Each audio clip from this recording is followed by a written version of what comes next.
l'Agence locale de l'énergie, donc qui travaille sur le territoire du Pays de Morlaix. Donc, a plusieurs missions portées par cette association, puisqu'on est une association, donc qui vise de façon généraliste les économies d'énergie pour l'ensemble des publics, avec différentes missions qui se découpent donc, pour du conseil pour le particulier, la mission que moi j'anime, donc Espace Info Énergie, donc, qui propose du conseil gratuit, neutre et indépendant pour tous les particuliers dans le domaine de l'habitat. Donc les gens peuvent venir nous voir en rendez-vous ou nous appeler pour avoir des informations sur tout ce qui peut toucher de près ou de loin les économies d'énergie. On a également une autre mission qui s'appelle le conseil en énergie partagée, où là en fait on accompagne les collectivités dans la gestion de leur patrimoine et sur tout ce qui est gestion économique et puis gaz à effet de serre.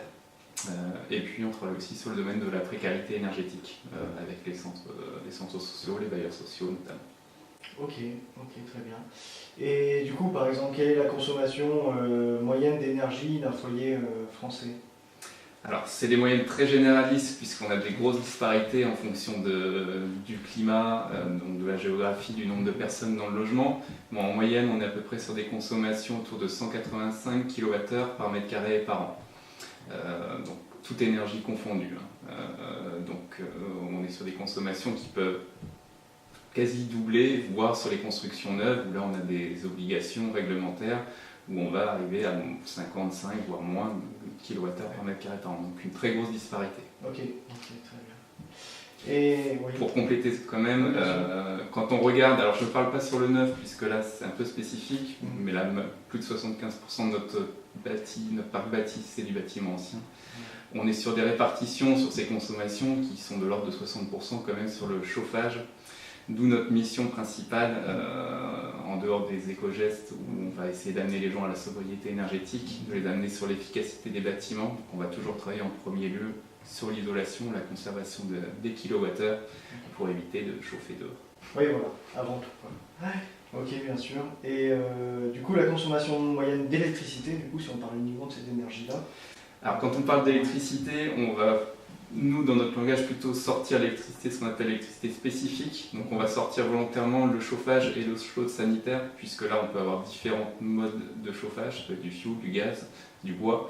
Donc on va cibler vraiment l'électricité spécifique, c'est-à-dire en gros les équipements qui ne peuvent pas se passer d'électricité. Donc en moyenne, là aussi, c'est des moyennes très générales, tout dépend du nombre de personnes dans le logement, du type d'équipement et du nombre d'équipements qu'on a, mais on est sur des consommations autour de 2700 kWh. Donc avec une répartition là aussi, anciennement majoritairement cette consommation était liée aux appareils de froid. Depuis maintenant plus de 10 ans, avec l'augmentation conséquente, il me semble que on est plus de 130% du nombre d'appareils issus de ce qu'on appelle le multimédia. Le multimédia passe en première poste de consommation sur ces énergies spécifiques. Okay. Donc, pour ça, il y a plusieurs solutions pour réduire un petit peu cette part-là, puisqu'on peut facilement réaliser 20% d'économie en travaillant un petit peu sur nos habitudes. Ça peut être des choses très simples, comme équiper ses éclairages d'ampoules LED, penser à couper les veilles qui consomment inutilement. Sur les appareils de froid, effectivement, là, on peut aller sur du réglage de température, vérifier la température de ses frigos, congélateurs.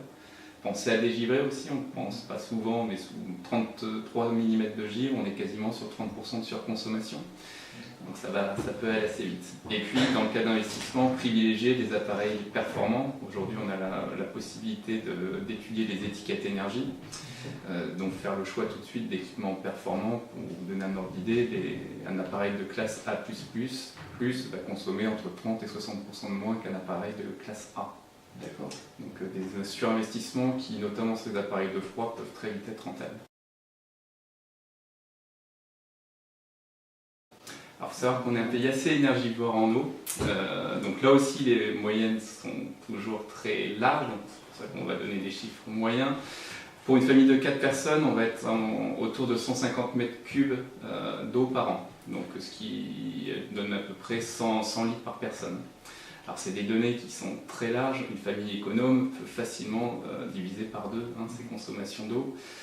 Pour faire simple et faire ce type d'économie, donc bien sûr jouer sur le temps d'utilisation d'eau, notamment sur les douches. En moyenne, on prend la moyenne nationale, il me semble que c'est à peu près 9 minutes par personne.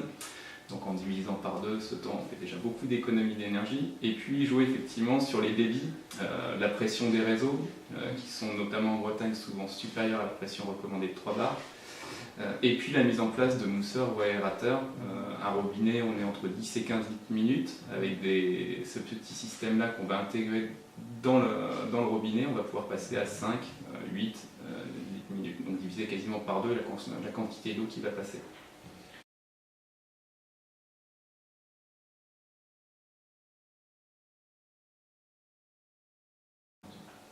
Alors, différentes possibilités, qu'on soit sur du neuf ou de la rénovation.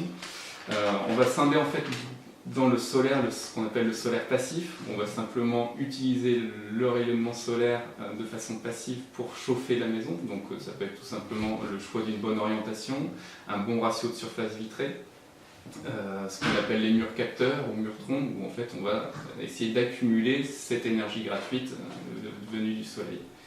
On a aussi ce qu'on appelle les systèmes actifs, où là on va transformer l'énergie solaire en eau chaude ou en énergie électrique avec les systèmes photovoltaïques.